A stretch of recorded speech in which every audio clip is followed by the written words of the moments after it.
Dans un vestiaire où les joueurs de tout âge se côtoient, la communication est essentielle pour obtenir la victoire sur le terrain.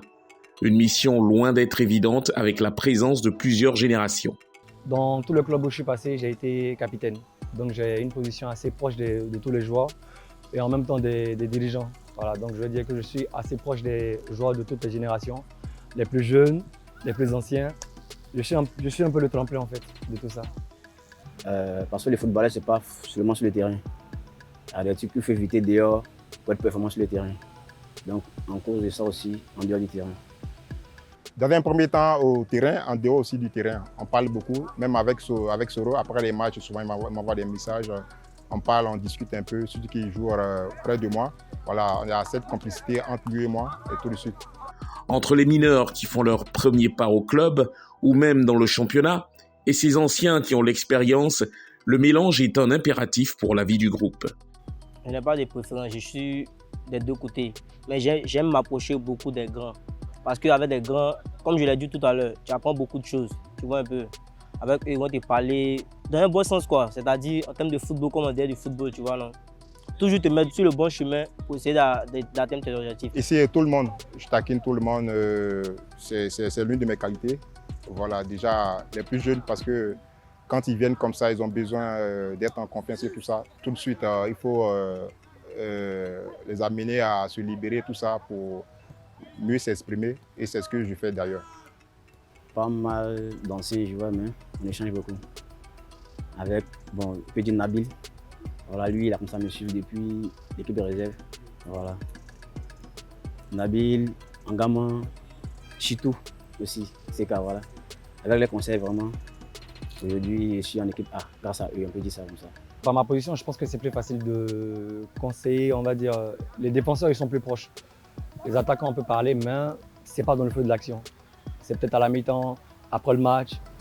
Voilà, mais les défenseurs, c'est plus proche, c'est plus rapide, donc ça passe plus vite. Même s'ils n'ont pas les mêmes codes de communication, les échanges vont au-delà afin de former surtout des hommes. Regarde, dès l'entame, il faut réussir le jeu. C'est-à-dire qu'il faut faire mal avec le ballon, mais il faut faire les fautes loin de notre surface. Écoutez ce que je vous dis, c'est très important. Il faut réussir le jeu avec le ballon. C'est-à-dire qu'on rentre dedans, mais avec le ballon. Ça fait faute, il n'y a pas de souci, mais c'est loin de notre surface. Vous connaissez un peu comment ça se passe là-bas.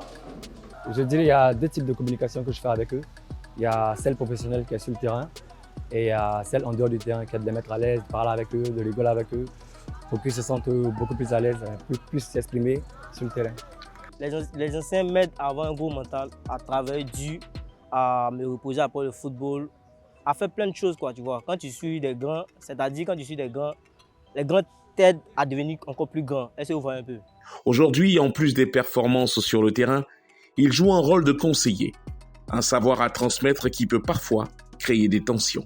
Je taquine beaucoup, mais quand on est sur le terrain, moi j'essaie de mettre ça à côté. Et quand je pense que celui qui est en face de moi peut faire plus, qu'il n'a pas cette conscience, tout de suite, moi je peux m'en prendre à lui et puis voilà. Après, c'est des choses qu'on règle, on se dispute et puis ça arrive souvent, on se dispute, mais après ça passe. Parce que là, c'est parce que j'attends mieux de la personne et tout ça. Dis aux grands de nous donner des conseils, à essayer de nous mettre sur la bonne voie, quoi, tu vois. Si on est dans le faux, tirer nous les oreilles pour toujours nous donner les conseils pour qu'on soit toujours sur la bonne voie. C'est primordial pour moi de transmettre des conseils aux plus jeunes parce que je suis passé par là. Et j'ai eu une chance, c'est que j'ai eu des grands frères qui m'ont guidé dans ma carrière, qui m'ont donné de bons conseils, qui m'ont servi. Donc j'essaie de transmettre ces mêmes conseils aux plus jeunes pour essayer d'aller de l'avant.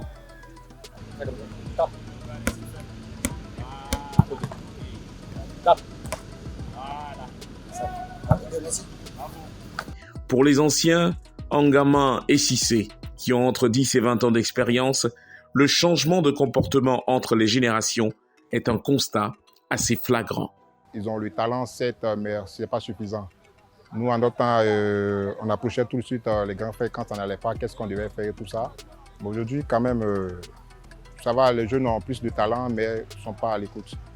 Aujourd'hui, le football a vraiment changé et ça va tellement vite. Voilà, le conseil que moi je pourrais donner aux plus jeunes, c'est de rester vraiment concentré et de soigner leur mode de vie. La nouvelle génération, elle est un peu rêveuse pour moi. elle est un peu rêveuse, elle a du mal à maintenir le cap. Quand j'ai maintenu le cap, c'est quoi? Un jeune joueur, il peut faire 2, 3, 4 matchs. À partir du moment où on commence à parler de lui, là où il doit progresser, il régresse parce qu'il tombe dans la facilité, il tombe dans beaucoup de travers. Donc c'est une génération assez difficile en fait, on va dire. Il faut dire qu'il y a beaucoup de choses qui rentrent en ligne de compte. Il ne faut pas seulement se focaliser sur le talent. Il y a beaucoup de choses qui rentrent, en ligne de compte. C'est-à-dire vivre sur le terrain, dehors du terrain, tout ça, le mode de vie, tout ça. Voilà, il y a beaucoup de choses qu'ils ne respectent pas. C'est ce qui fait qu'ils ne sont pas constants. Et pour moi, ça les fatigue vraiment. Il va frapper, Diré. Oh, c'est Diré.